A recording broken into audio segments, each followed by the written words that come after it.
Welcome to Live Daf, your online Daf Yomi Shir. Shalom Aleichem, welcome back. Today's Daf is Kesubos Chaf Gimel. We are holding on Chaf Beis Amud Beis, 3 lines from the bottom of the Amud. Tanu Rabbanon, we learned in a brayso. We have conflicting accounts about what happened with a particular Isha. Shnayim Oimrim Niskacha. Reuven and Shimon come forth. She was Niskadish. Ushnaim Oimrim, and another pair of Edom come and offer a conflicting account of what happened. Lo Niskacha, no, she was not engaged. Can she go marry another person? Who do we rely on? Harizulay Tenase, she cannot marry, just in case she's already an Eishes Ish. But if she chooses to marry, she marries another fellow, she's not compelled to leave him. We just leave it as is, stalemate. Another case, Shnayim Oimrim Nisgarsha. 2 of them say, sure, she had been married, but then she got divorced. Ushnaim Oimrim, and 2 other Edom say, Lo Nisgarsha, absolutely not. She did not have a divorce. She's still a married woman. Can she go remarry? Harizulay Tinasi, here as well, she cannot go and just marry somebody else. In fact, if she marries, she must leave him. Maishno Reisha or Maishno Seifa. What is the difference? You have 2 examples of conflicting testimonies. In the first case, it was a question of was she Niskadish, was she not? In the second case, was she Nisgaresh or was she not? And the results are very different. In the first case, we have don't go and marry, but if you did, leave it alone. You don't have to leave your new husband. In the second case, even if she goes and remarries, Teitze, she must leave him. What's the difference? Amar Abaye, Tirgma Be'edechad. We must interpret this brayso as pertaining to a single aid. It's not 2 against 2. It was really 1 against 1. In the first case, you have Eid Echad Omer Niskacha, Ve'ed Echad Omer Lo Niskacha. Reuven said she was engaged. Shimon disagrees, no engagement. Tarvayu b'pnuya k'mishadi. So in reality, both Edom, Reuven and Shimon, agree. They acknowledge that she was unmarried until this moment. Rashi says, until now she was becheskas penuya. Right? V'hayde ka'amar niskacha.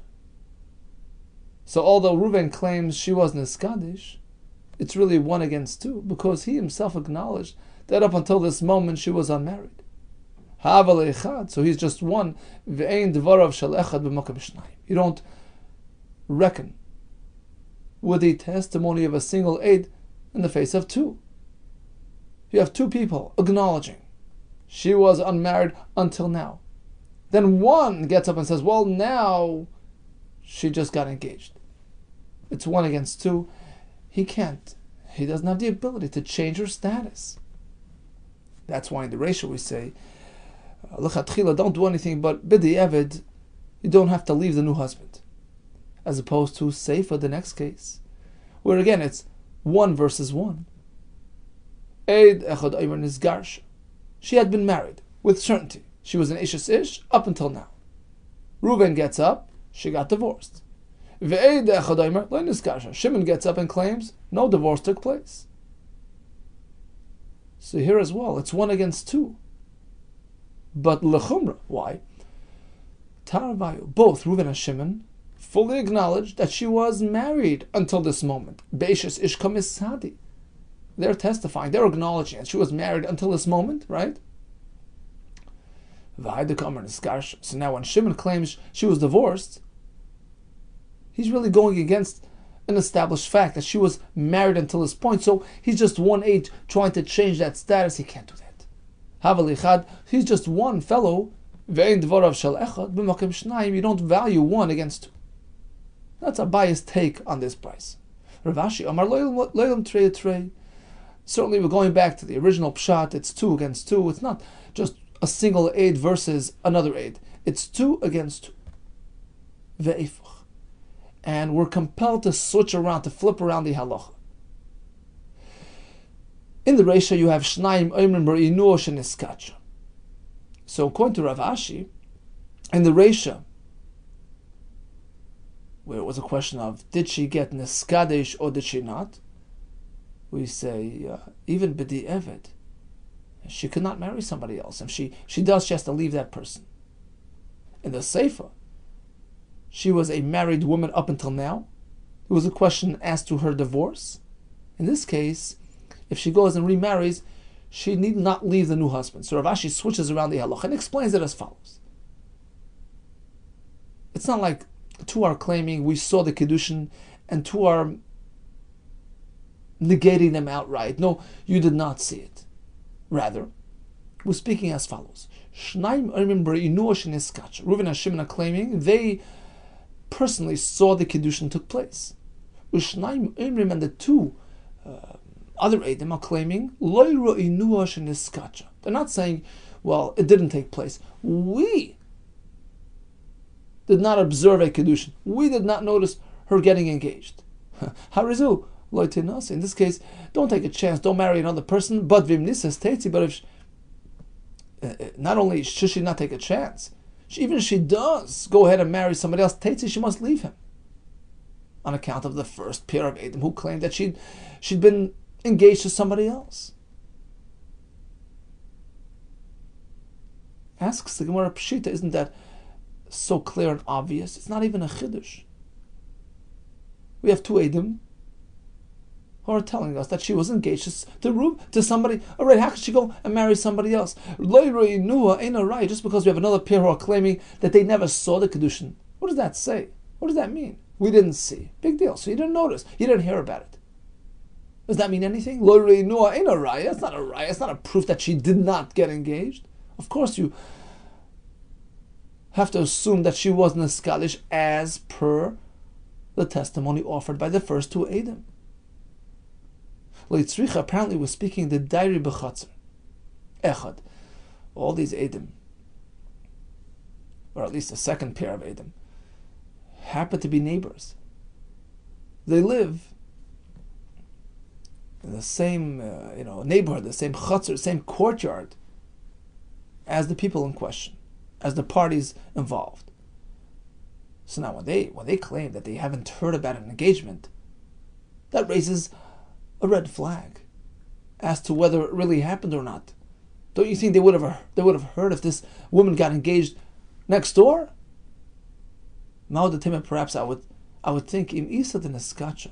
If it is so, if indeed it were true that Rachel got engaged last night, kala isla lemilsa, it would be the news in town. Everybody would know about it. It would be a koil about it. And the fact that they claim that they haven't heard anything is perhaps indicative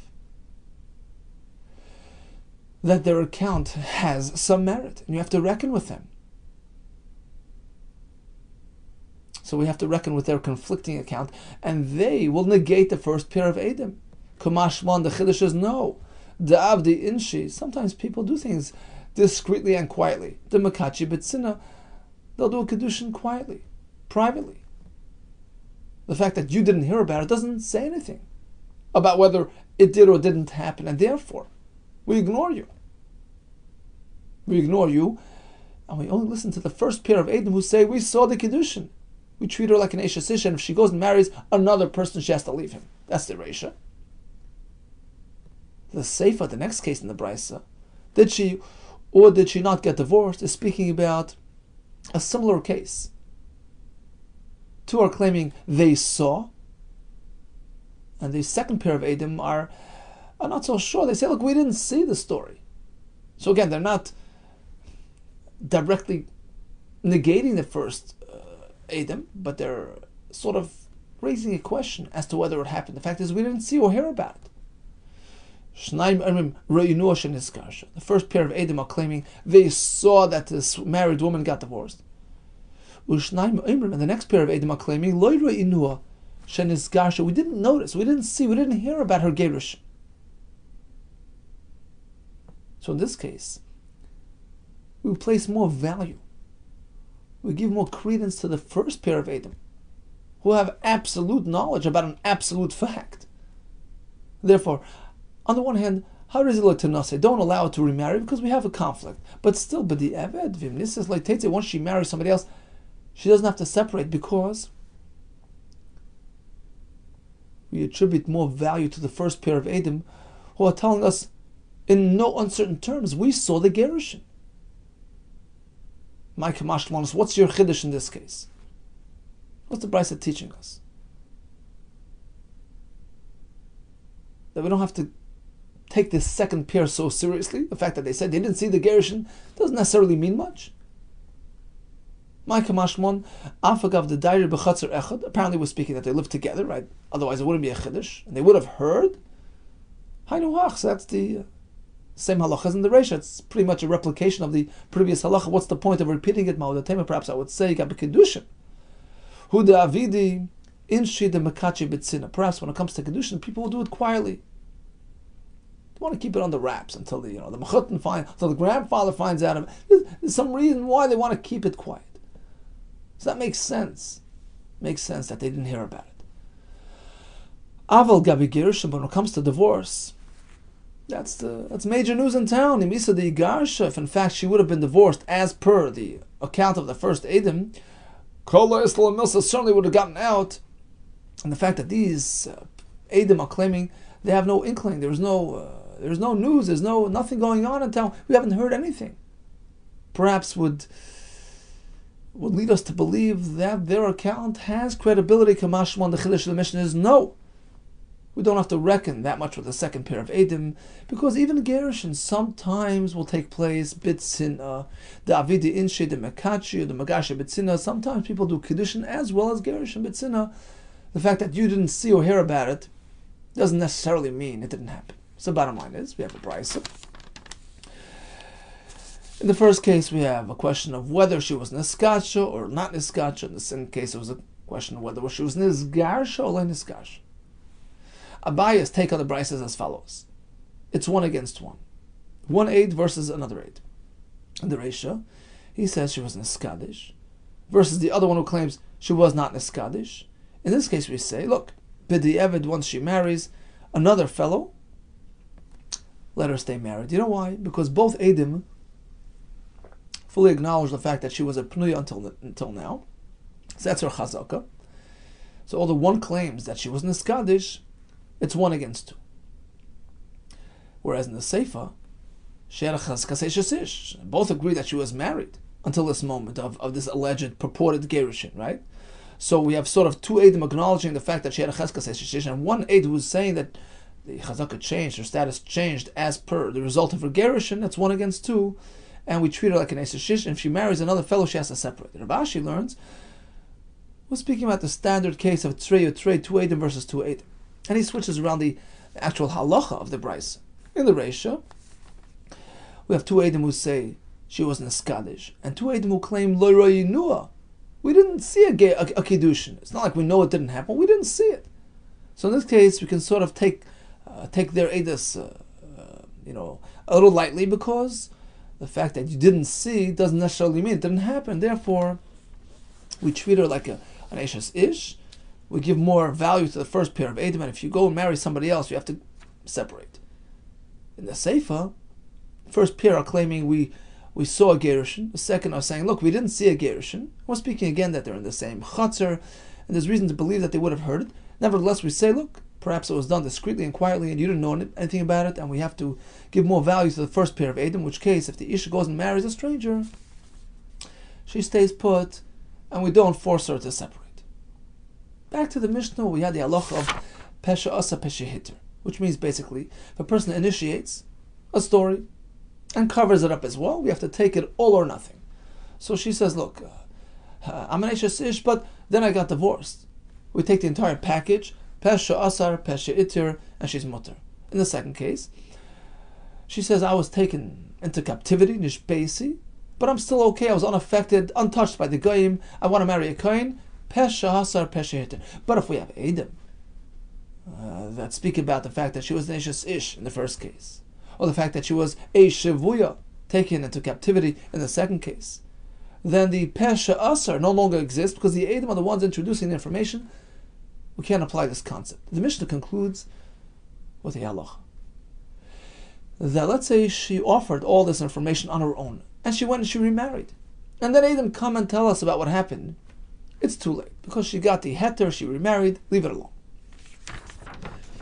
Now, which case are we speaking about? The Adam came and told us what? Is it pertaining to the first case of the Mishnah? She was claiming Eshes Ish, and then I got divorced. Now the Adam came and told us that she indeed was an Eshes Ish. Or is it going on the second case? Shvuya, right? An Ishbeisi. I was taken captive, and I'm still Tahira, and then she got the heter, and then the Adam came and told us about the incident. What's it going on? This is Bo Adam. Let's say once she marries and Adam come and tell us about the incident, we leave it alone. We don't overturn the verdict. Rabbi Yehuda Kessler, he says it's going on the first case. She had told us about the fact that she was married and then got divorced. We believed her. We let her remarry. And then the Adam came and told us that she was an Eshes Ish. Still, it's too late. We leave the heter intact. Rabbi Bar Avin, Masnil Seifa, he applied the halacha to the next case in the Mishnah, pertaining to Nishbeisi Utoirani. She got the heter. And then the Adam came and told us about the incident. We leave it as it is. Man, the Masnil Reisha, the one who applied it to the Reisha, by the Eshes Ish.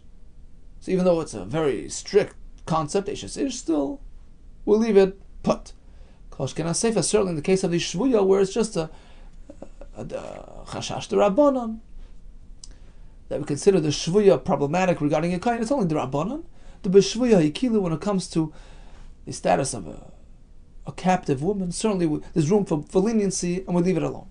Uman the Masnil Seifa, but the one who applied it to the Seifa, in the case of a Shvuya, we say once the verdict has been issued, leave it alone.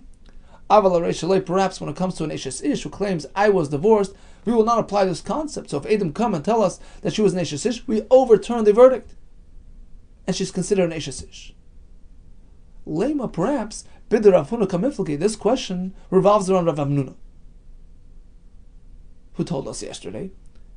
Phoenicia claims to her husband's face, you divorced me, she's Naaman. Because a person would not be so brazen as to present such a claim in front of her husband. So perhaps this question of whether we believe this Isha under these circumstances, believe her to say she was divorced, revolves around Rav Hamnuna. Lema, but the Rav Hamnuna Kamifliki. The man, the Masnil Reisha, the one that applied the halacha, that we leave her mutter on the Reisha in the case of the Isha claiming to be a Grusha, Islay the Rav Hamnuna, he holds of Rav Hamnuna, that we accept her claim as fact. Uman the Masnil Seifa, the one who applied the halacha to the Seifa, to the case of the Isha who went into captivity, but not on the Reisha in the case where she's claiming divorce. Leslie, the Rav Hamnuna does not hold the Rav Hamnuna. We do not trust the Isha's claim. Is that the case? Is that the machlekes? No connection. The Kuli Alma Islu the Rav Hamnuna. Everybody in theory holds of Rav Hamnuna's halacha that if an Isha confronts her husband to his face, you divorced me, of course she's Naaman. And over here, it's a different machlekes.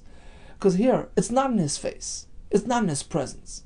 The Mar Savar, one shita holds, Ki itma de Rav Hamnuna befonav.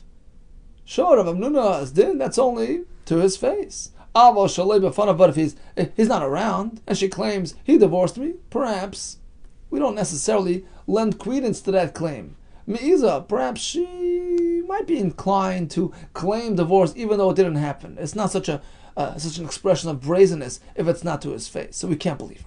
Umar, some of the other shita holds, shalei befonav nami eina me'iza.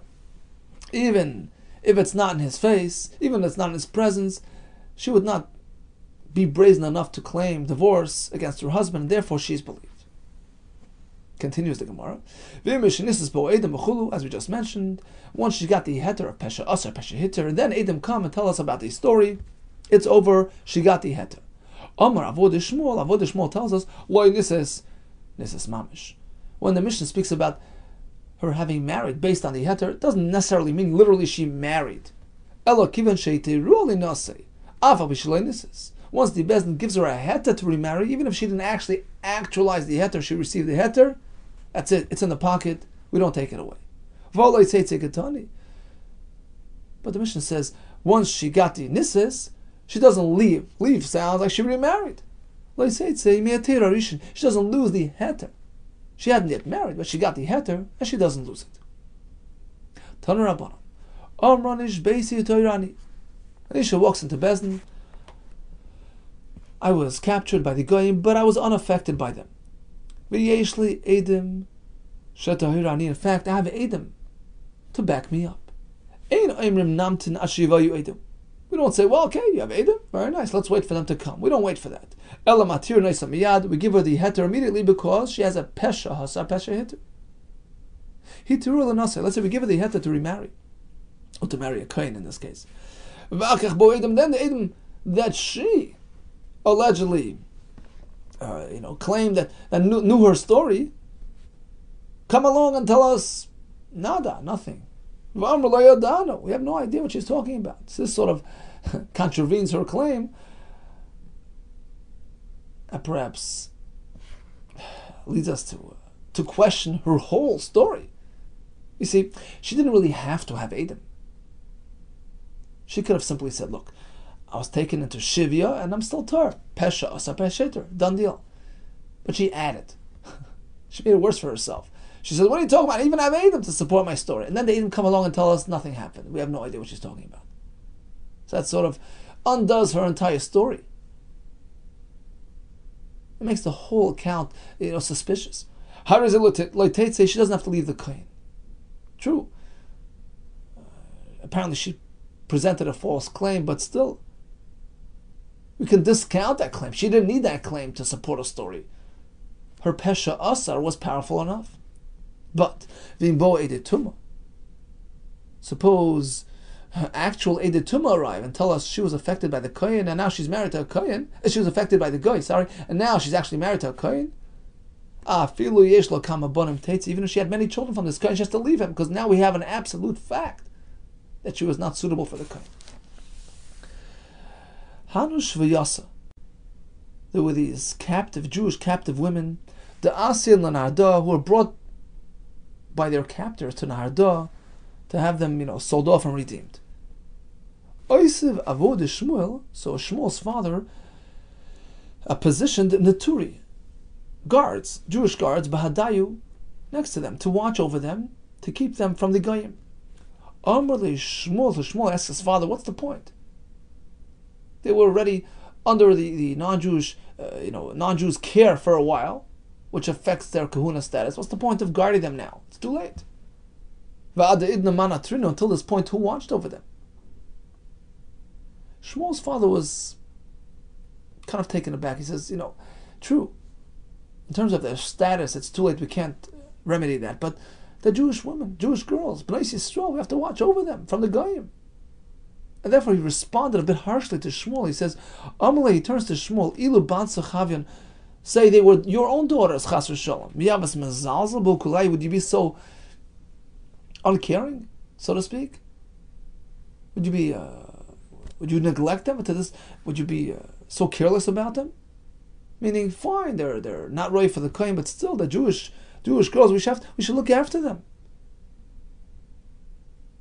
And this statement, uttered by a tzaddik, triggered tragic repercussions. This pasuk is referring to Hashem, actually. It's like an inadvertent statement issued by the ruler. It applies to a tzaddik as well. The fact that Avod Shmuel expressed himself in this fashion, maybe if it would have been your daughters, would you treat him like that? And what happened? In fact, Shmuel's daughters were taken into captivity. And ultimately, the captors, the captor brought the daughters to Israel to have them redeemed, to sell them off, to make some money. Ukman, so the daughters of Shmuel, who were, Bnei Talmud Chacham, learned people, learned girls, so they knew the halacha of Pesha, Asa Pesha Hitter, and they wanted to maintain their status vis-a-vis marrying a kohen. So look what they did. They generated a Pesha Asa. Ukman luyushvinu mavroi, lishvuyinu mavroi. They took their captors. They said, stand outside the bez. Don't come inside. They didn't want anybody to know that they were taken captive. Va'idel b'medrash, and the daughters walked into Beis Medrash, just alone. And they started talking. Ha'amra, one daughter says, Nishbesi Toirani, you know, I had this traumatic experience, I was taken into Shivya, but I'm still tar, Pesha Asa Pesha Hit. V'ha'amra, and her sister likewise claimed the same thing. Nishbesi Utoirani, you should know I was taken into captivity, but I'm still tar. Pesha Asa Pesha Hit. We offered information, we backed it up. Sharinu, so Rabbi Chanina gave them a heter, based on the concept of Pesha Asa Pesha Hit. A minute later, L'Soif, ultimately, Oil Asur Shvayinu, the captives walked into Bezdin. So everybody saw that they were captives. Rabbi Chanina was impressed. Kigoy Banan Demur Yon Inon. Apparently, these kids are offspring of a great man. Aymore Hara.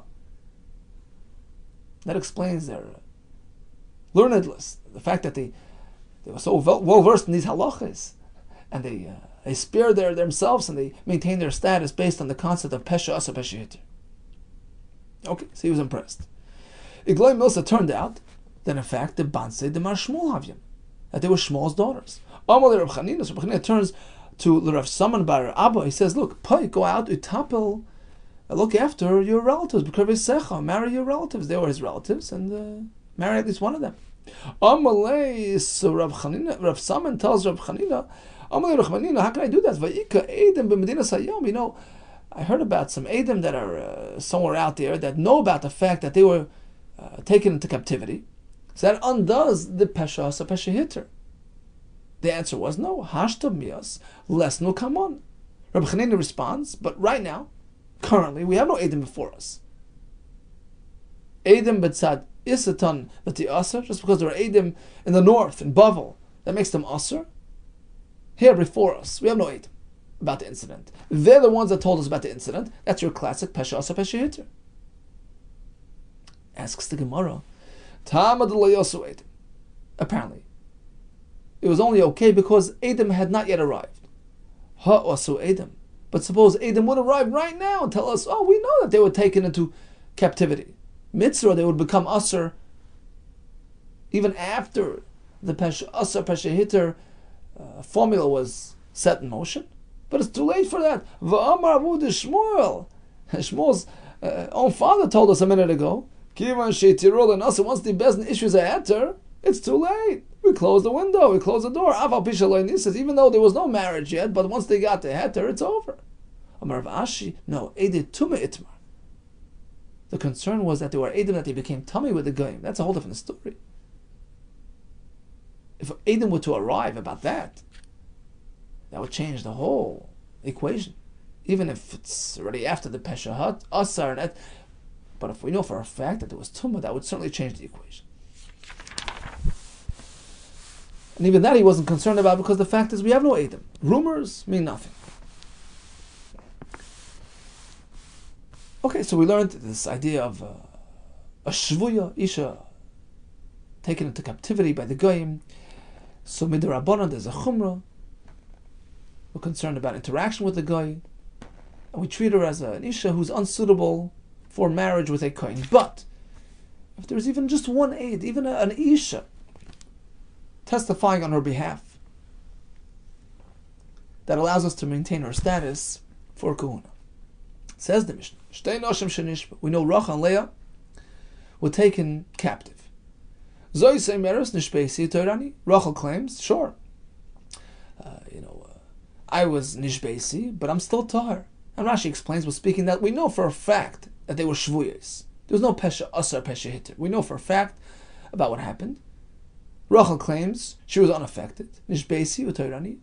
And Leah as well claims nishbesi. True. I was taken away u'toirani, but I maintained my status. Eina ne'amana, they're not believed. But ubezman sheim idois zu es zu. But if each woman is testifying in support of her counterparts, so Rachel is claiming that Leah is okay, and Leah likewise that Rachel is okay. So we have one aid, one isha in her support. Now they're neman, they're kosher. Tana Rabbanan, we have a brisa which gives us 4 possible scenarios. Here's number one. Ani tmeya v'chaverti tahira. Rachel and Leah. Rachel says, look, I'm okay. I'm tamei. I was affected by the guy, I acknowledge. But chaverti Leah, she's okay. Ne'emenes, then she's believed. Case number two. Ani tahira v'chaverti tmeya. So this way it's flipped around. I'm tahir, but my friend is tamei. And in ne'emenes, in this case, she's not believed. The Gemara soon will explain the entire brisa. Case number three, Ani v'chaverti tmei, we're both affected. Ne'emenes, she's believed.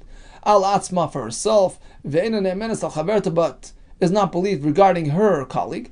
Ani v'chaverti tahira, we're both okay. In this case, ne'emenes al chaverta, we trust her words regarding Leah. Ve'ena ne'emenes al atzma, not regarding herself. So we have four cases. Amar, let's go back to the four cases. Ani tahira v'chaverti tmei. This is actually the second case. I'm okay, my friend isn't. In an emenes, we don't believe her. Hey Chidami, what's the case talking about? There are no edim about the entire incident. So then we have a question. Al atzma amayloi mehemna. She claims she's okay. Why don't we believe her? Nishbesi utahirani ka'amra. Isn't this a classic case of nishbesi tahirani pesha asa pesha hitter?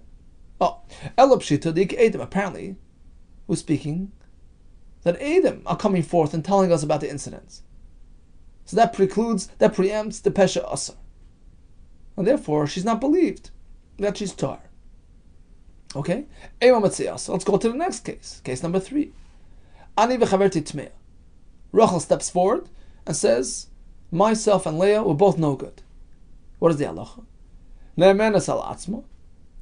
We believe her on herself. If we don't believe her regarding Leah. Question.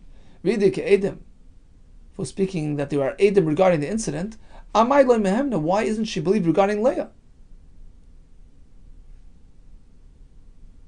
How can Leah be good? There are edim that she was taken captive. We assume captivity is synonymous with tumah. Oh, apparently this case in the brisa is where there are no edim. Right? So we have no edim that the incident took place, and therefore when Rachel claims that Leah is in trouble, she has no ne'emanas. Right? An isha can only be believed if she's trying to protect the other person. It's a kula. Chachamim were willing to accept the edus of an isha if she's supporting her status, if she's maintaining tahara regarding her friend, but if she's trying to criminate a friend, making her tamei, she's not believed.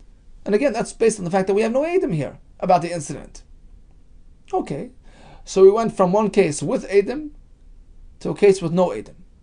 So far, so good. Amos safer. Let's move on to the next case, the case number 4 in the brisa, where Rachel is stepping forward and saying, Ani v'chaverti Torah, myself and Leah, both okay. What does the brisa say? Ne'emenes al chaverta. She's believed regarding her friend's status, because her friend has an isha supporting her. But she's not believed regarding her own status, Rachel's own status. What do you mean? If there are no edim regarding the incident to begin with, that's your classic pesha asar, pesha hitter. Why can't Rachel speak about her own tahara? She can acknowledge, I went into captivity, but I'm okay. Oh, apparently we're back to a case of yes edim. So once there are edim, there's no pesha asar, she can't be believed on her own tahara. So it's like a zigzag. The beginning, there were edim. In the last case in the brisa, there were edim again. But the middle case, there were no edim. Does that make sense? That the brisa sort of alternated between one case and the other and back to the first case? Yes, it can happen. Incorrect. Beginning and the end, we have edim. And that explains the halachas over there. In the middle case, there were no edim. That explains that halacha. Just as you had suggested. Rav Papa Amar, he says no. It's a bit difficult to zigzag back and forth. Let's assume that the brisa is being consistent, describing, a single track type of case. Kulo deik edim. The entire brisa from beginning to end is speaking that we have edim telling us about the incident. That's number one. And number 2 says Rav Papa, there's another twist to the entire brisa.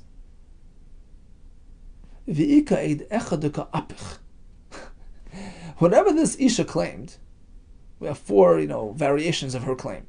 Whatever she said, there was another aide who reversed the story.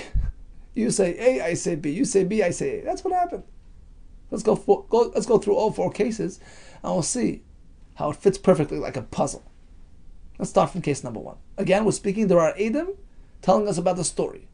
Which story? That they went into captivity. No more than that. He knows that, and that's it. They know that, and that's it. They don't know what exactly happened when they were in captivity, but they know there was a shvuya here, right? So that's the hagdam. That's the introduction. And now we have Rachel and Leah, both here. Status is in question, and Rachel steps up and says like this: Amra, ani tmeya v'chaverti her. That's case number 1. I'm no good. My friend's okay. That's her claim. And remember, there's an eid echad who is always contradicting her. Va'amr la'id echad, and there's an aide who steps up and says just the opposite happened. To her, you're okay. But hard to believe how she could say I'm tummy. He says you're okay, but that's what happened. V'chavertich tmeya, you're okay, but your friend is no good. So what does the Brisa say? Ne'emenes, she's believed. Why?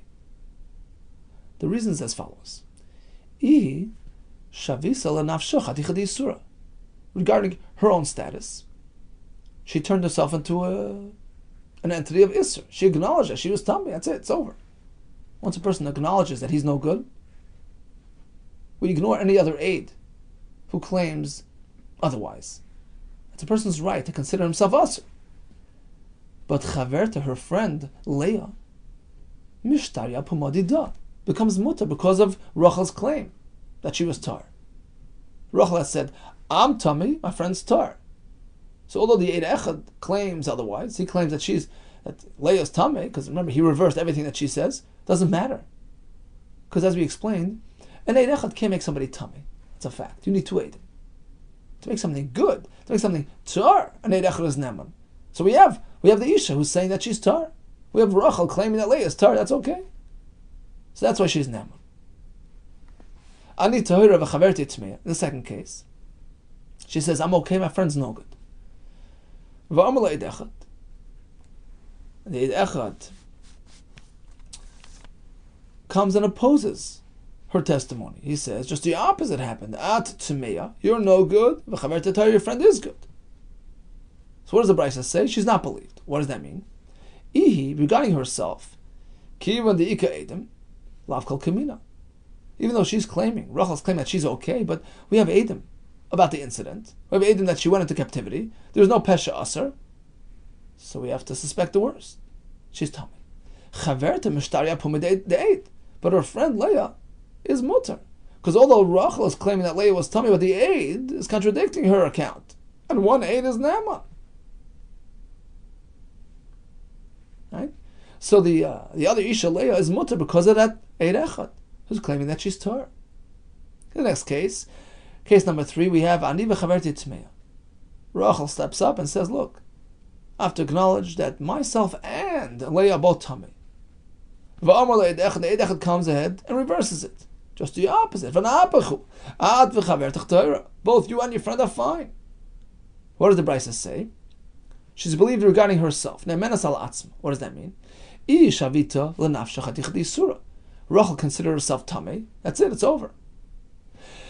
Chaverta mishtarya apuma de'ed. But her friend Leah is unaffected by Rachel's testimony that she's tummy because we have this Eid Echad who's claiming otherwise. And that's enough to make Leah tar.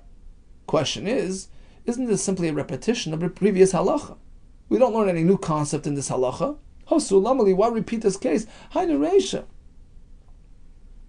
Both concepts have already been discussed earlier. The concept that a person can consider himself asr, chaticha d'isur, we already had that before. The point that, the Eid Echad can be mater, the Isha, even if it's going against the, Rachel's claim, that's been learned earlier as well. So why repeat the same idea? Is there any chiddush in this case? Yes, there is. Ma'odatema, perhaps I would say. That although Rachel is stepping up and claiming that herself and Leah are tamei, perhaps it's not so.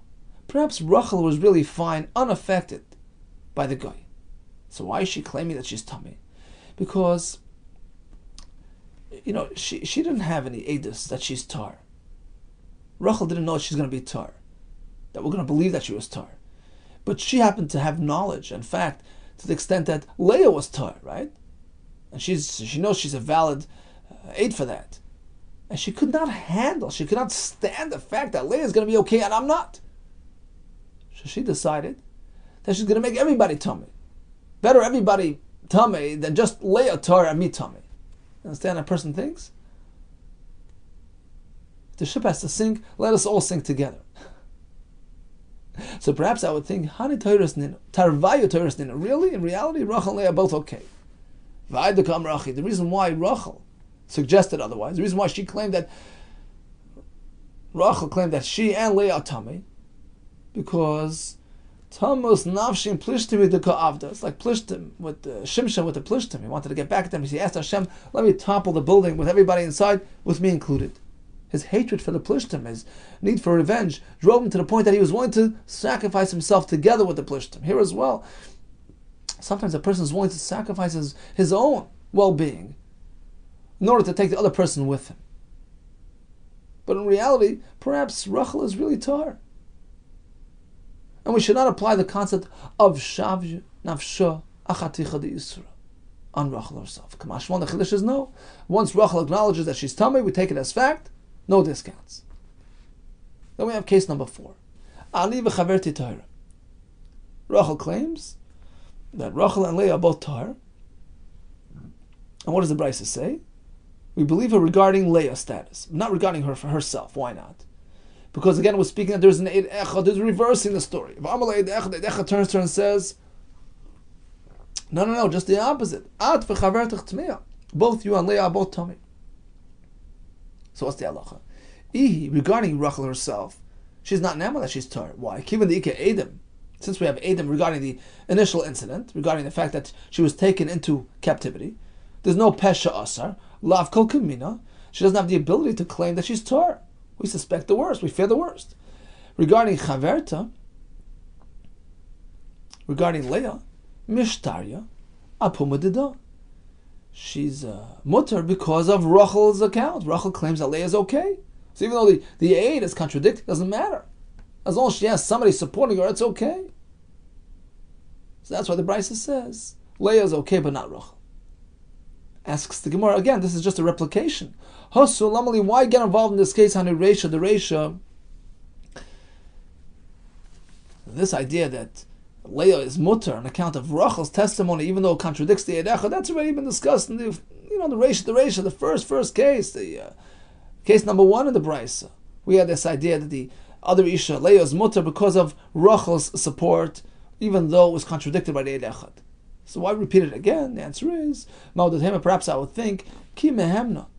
When do we say that Rachel is believed to speak about Leah's tahara? That's only b'makam the pasla nafsha. When Rachel says, look, I'm tummy, but my friend is tar, that lends credence, leads us to believe that in fact she's saying the emes. Because it doesn't look like she's motivated by personal gain. She's acknowledging that she's tummy, but her friend's tar. So we believe that her friend's tar. But in the last case, where she's claiming that we're both tar, I'm tar and my friend is tar, perhaps in this case, perhaps you can't believe it. You know why? Maybe there's a scheme. She wants us to believe that she's tar. So she puts it all together. My friend's tar, I'm tar. This way we'll just take it as one package. Kamashwan the Chiddush is no. We don't question her account. And at least regarding Leah, we believe the story as true and consider it to be tar. Okay, it's a bit complex. Let's just go back over the whole halacha, the whole Brisa. Brisa presented 4 variations, 4 different types of claims. In the case of women who were taken into captivity, we have a question regarding their status vis-a-vis marrying a kohen. So we have Rachel and Leah, Ani and Chaverti. In case number 1, Rachel says, I'm no good, my friend's okay. In case number 2, it's the other way around. I'm okay, my friend isn't. Then both are no good. In case number 4, both are good. So we have Abaye's approach and we have Rav Papa's approach. Abai's approach is rather simple. The beginning of the Brisa is speaking when there were Edom involved. Edom that tell us about the story, meaning the Edom tell us that they were taken into captivity, and we no longer have the concept of Pesha Asa Pesha Hitter, to work in favor of the Isha. And therefore, in the first case, I'm no good. My friend is good. She's believed because her friend has an aid, has an Isha helping her out. Regarding herself, it's pretty straightforward. She acknowledges that she's tummy. In the second case, I'm okay, my friend isn't.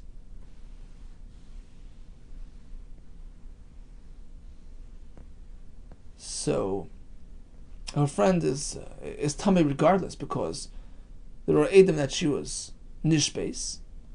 So irrespective of Rachel's statement, Leah would be tummy regardless. The Chiddush is that Rachel is not Neman regarding herself, even though she claims she's Torah. She's not Neman because it's not Pesha Asar. We already know that she was taken captive through the Edom. In case number 3, we're speaking there are no Edom. It's a plain Pesha Asar, Pesha Hitter. But she's saying, I'm no good and my friend's no good. So in this case, we say she's believed regarding herself because she's made herself tummy. Right? She acknowledged that she's tummy, that makes her tummy. Regarding her friend, she doesn't have the ability to do that for her friend. So when her friend gets up and says, by the way, I was nish beisi v'toyani, she's believed. In case number 4, she claims that Rachel and Leah both tar. We're speaking that there were Edom about the Shivya, that they were taken captive. So regarding herself, she has no ne'amonis, because it's not Pesha Asar. We know the fact without her. Regarding her friend, even though we know that she was taken captive, but Rachel is supporting her friend's status, and an Isha is Neman in this halacha. That's Abai's approach. According to Rav Papa, the entire Brisa is speaking that we have Edom, that indeed they were taken captive. And we're speaking that whatever Rachel is claiming, there's an aid who's overturning that story.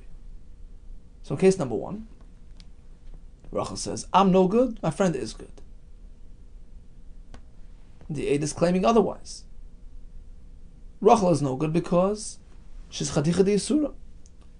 Leah is good, even though the aid is claiming she isn't, but Rachel is enough to support her status. Isha's matir. In the second case, Rachel says, I'm okay, my friend isn't. Since we have Edom about the incident, there's no Pesha Asar. Rachel is not going to be believed that she's tar. Regarding Leah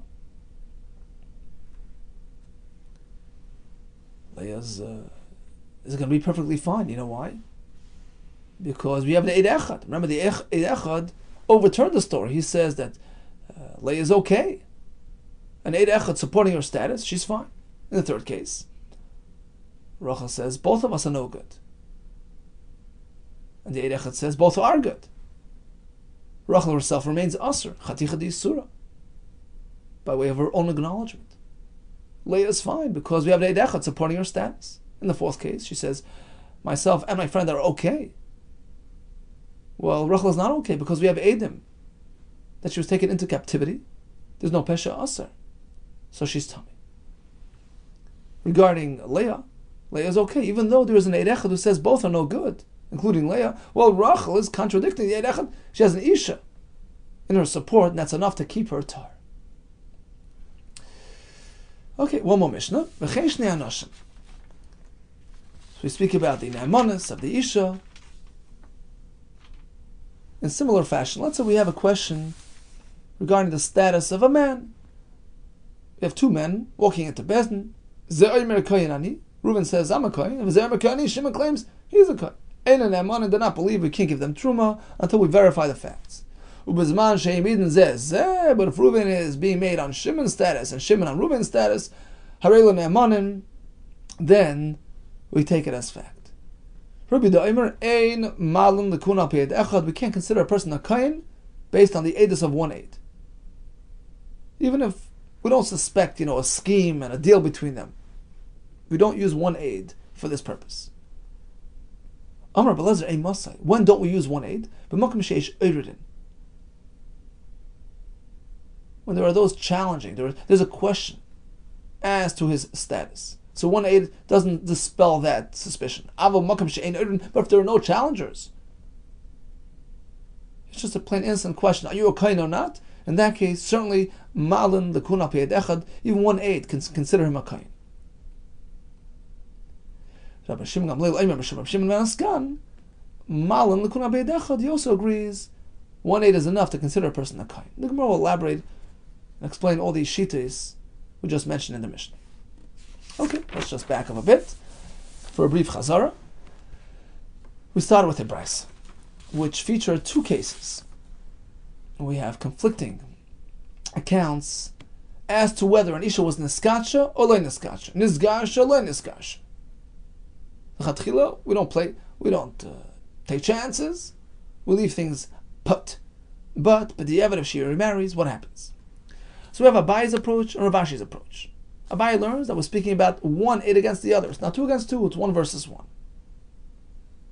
In the first case, both Eidim agree that she was unmarried until this point, so we have 2 Eidim, that she was a Cheskas Penuya. So even though one claims she was Niskadish, we have a right to ignore that. It's 1 against 2, and therefore if she goes and remarries another fellow, leave her alone. In the second case, both agree she was an Eishasish until this point. We have one Eid who says she was Nisgarish. He's 1 against 2. So now if she goes and remarries, she has to leave. According to Rav Ashi, it was 2 against 2. First pair are claiming, we saw the Kiddushin. The other pair are saying, look, we live in the same neighborhood, we didn't hear anything. So b'diavad, even b'diavad, if she goes and remarries another fellow, she has to leave him. The fact that you didn't hear it doesn't mean anything. We have to assume that she wasn't Scottish to this fellow, not to that. In the second case, 2 Eidim are saying, she got divorced. The other ones are saying, well, we didn't hear about it. It didn't come to our ears. Here as well. Just because you didn't hear about it doesn't mean much. And therefore, if she goes and remarries based on the edus of the first Eidim, that she was divorced, we leave it alone. We went back to the concept of Pesha Asa Pesha Heter. Once the Eidim give a Heter, once the Bezdin gives a Heter, even if Eidim come later and speak about the incident, doesn't matter, she already got her Heter. We had a shayla whether it applies only to the Eishasish and the Shvuya, even the Eishasish. We had the story of Shmuel's daughters, and we concluded with the Mishnah that although the Rabbanon are machmer, an Isha who's a Shvuya has a big question mark on her status regarding marrying a Kohen, but if there is at least an Eid Echad, even an Isha, that maintains her Tahara, it's enough. I should go marry a Kohen. All the best to you and Hatzlacha Rabbah.